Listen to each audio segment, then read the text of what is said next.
A brutalidade e a criatividade humana são aliadas de longa data que nunca se abandonaram.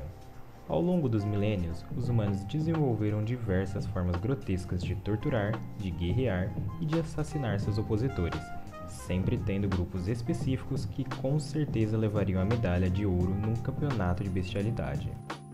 Um desses grupos foram os soviéticos, povo que recebeu esse gentílico por ser natural ou naturalizado da União Soviética. Sabendo disso, ajeite-se na cadeira e se prepare para a aula de história, porque esse é mais um vídeo do Historical Cast.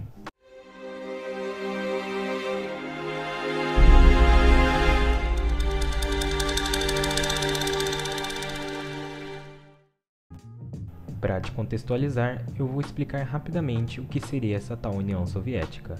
A União das Repúblicas Socialistas Soviéticas foi um estado socialista localizado na Eurásia que existiu entre 1922 e 1991. E como todo estado histórico, este também ficou marcado por condutas desumanas que foram regidas pelas gulags.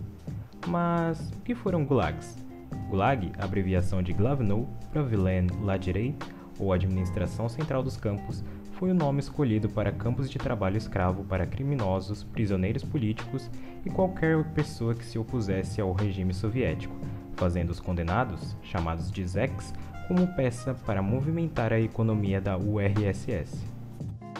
Embora fossem comuns no Império dos Czares, já que Pedro o Grande utilizou trabalhos forçados para construir São Petersburgo, por exemplo, esses campos soviéticos atingiram o inominável.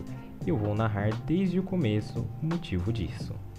As primeiras levas de prisioneiros começaram a chegar durante a Guerra Civil, de 1918 a 1921, quando monarquistas e republicanos apoiados pelas potências estrangeiras tentaram derrubar o governo bolchevique. Mas, desde aquela época, nem só contra-revolucionários acabavam hóspedes da Gulag. A polícia secreta tratou de alimentar os campos com todo tipo de gente que pudesse ser minimamente resistente às novas regras. Anarquistas, sionistas e descontentes em geral eram considerados espiões. Com o tempo e a ascensão de Stalin ao poder, o conceito de inimigo foi ficando cada vez mais amplo. As gulags se situavam em locais extremamente isolados e com clima rigoroso. Seus prisioneiros acabavam morrendo de frio e por conta da negligência também, vindo a óbito por fome, tifo epidêmica e exaustão, também havendo extermínio. Sem haver nenhum conforto, as torturas físicas e psicológicas eram uma rotina. À noite, as mulheres eram violentadas, vítimas do bonde de Colima, que eram estupradores que subornavam os guardas para entrar nos porões femininos. Estima-se que 28,7 milhões de pessoas passaram pelos campos de 1929 a 1953 e foram registradas quase 3 milhões de mortes nesse período. Porém, o número pode ser ainda maior, já que os documentos oficiais desapareceram. Para que você aí, aluno de história ou amante da história em geral, entenda o motivo de tantas mortes e tristezas, eu vou te contar um pouco sobre a rotina nos campos de concentração soviéticos. O dia começava muito antes das 3:30 da manhã, com o soar das sirenes preso aos beliches. Antes do trabalho, eles se alimentavam apenas com um mingau de trigo, lembrando que a quantidade de comida diária dependia completamente de sua jornada de trabalho, sendo respectivamente 12 horas. E quem atingisse a cota receberia 550 gramas de pão, 75 gramas de trigo ou macarrão, 15 gramas de carne e 500 gramas de batata.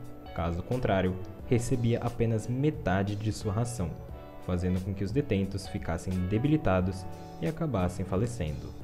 Os prisioneiros eram obrigados a trabalhar pelo menos 12 horas por dia, com pausas de 5 minutos às 10 horas e também às 4 horas.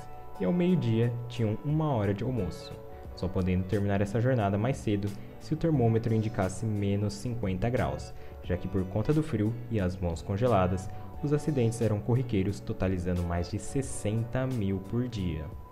À noite, havia a contagem dos presos, e no tempo livre, eles podiam sair dos alojamentos que permaneciam sempre cheios e muitos iam para as filas do banho, que eram obrigatórios a cada 10 dias. Cada um deles obtinha uma caneca de água quente e outra de água fria, além de 200 gramas de sabão por mês para se lavar. E assim, eles permaneciam até a sirene tocar novamente, o que significava que deveria voltar ao alojamento, pois era hora de dormir, mesmo que fosse apenas 5 horas de sono. Tratando-se de valores, calcula-se que existiram entre 450 a 470 campos de concentração. Enquanto certos locais abrigavam de 200 a 500 pessoas, outros retinham dezenas de milhares.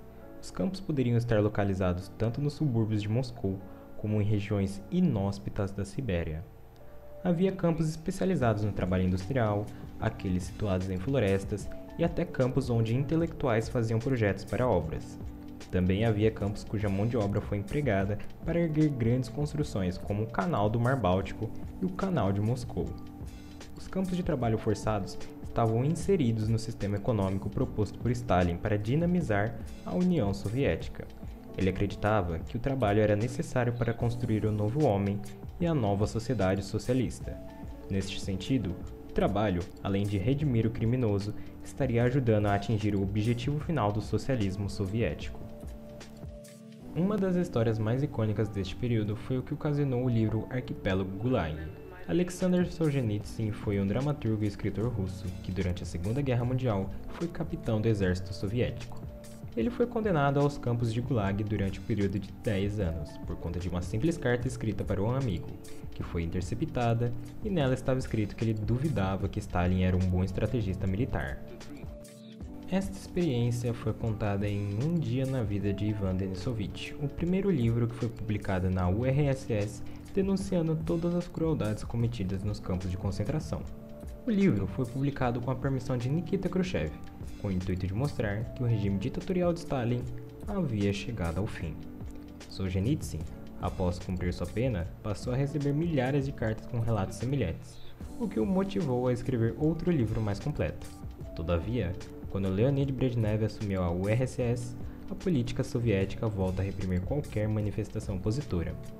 Alexander se vê obrigado a trabalhar clandestinamente e, ao ver que 2 outros escritores foram presos por publicar livros contra o governo da União Soviética, então ele viaja à Estônia para terminar sua publicação, o que fez que ele fosse expulso da União Soviética e passasse 20 anos em exílio. O livro Arquipélago Gulag possui esse nome, pois, segundo o autor do mesmo, os campos de concentração eram como uma cadeia de ilhas que estavam interligadas pelo terror e violência, e que, apesar da distância física, todas as gulags obedeciam à KGB e tratavam desumanamente os prisioneiros, sendo assim denominado um arquipélago onde as ilhas são semelhantes, ainda que não estejam próximas umas das outras. Por fim, é nítido que as gulags foram para a União Soviética, o que Auschwitz, por exemplo, foi para a Alemanha nazista, tornando-se os exemplos mais tristes e perturbadores da maldade humana. E é com esse pesar que eu dou por encerrado esse cast.